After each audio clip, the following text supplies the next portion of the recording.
السلام عليكم أصدقائي الأعزاء، صديقاتي العزيزات. في هذه الحلقة أود أن أتكلم باللغة العربية الفصحى. وبذكر اللغة العربية الفصحى فأنا منذ نعومة أظافري وأنا أحب الشعر وأحفظ القصائد على شكل أغنيات أو حتى على شكل قصائد، وكنت أحب الشعر حبا جما، وهذا قادني إلى حفظ أصعب قصيدة شعرية عرفتها اللغة العربية. وهذه القصيدة يقول الشاعر في مطلعها: صوت صفير البلبل. وأريد أن أقول هذه القصيدة لم تشكل لي صعوبة في حفظها، بل حفظتها بسهولة، وأقسم بالله أني لا أراجعها، وأي وقت إذا طلبت مني أن أستظهرها بدون أي خطأ، لأنني أحببتها وأردت حفظها من قلبي ومن عقلي، فاستوعبتها وحفظتها. حفظتها ليس فقط من أجل الحفظ، ولكن حفظتها من قلبي، لأنني أريد أن حفظها. وحسنا، سوف ألقيها لكم وأتمنى أن تنال حسن إعجابكم. صوت صفير البلبل،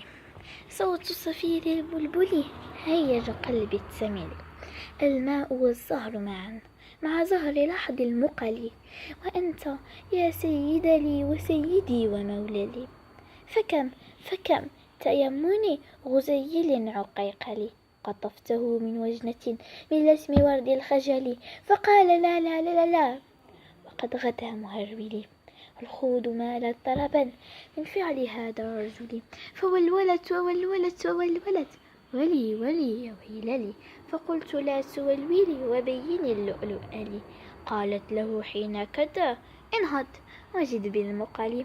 وفتية سقونني قهوة كالعسل لي، شممتها بأنافي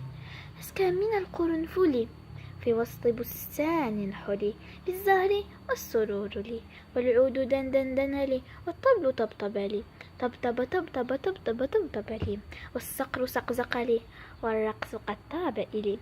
شوى شوى وشائش على ورق فرجلي، وغرة القمر يصيح ملل في ملل، وإن تراني راكبا على حمار أهزل يمشي على ثلاثة كمشية العرنجل، والناس ترجمجم لي في السوق بالقنقلل، الكل كعكع خلفي ومن حويللي، لكن مشيت هاربا من خشية العرنجل للقاء ملك معظم مبجل، يأمر لي بقلعة حمراء كالدمدمل، أجر فيها ماشيا مبغضد الجديال،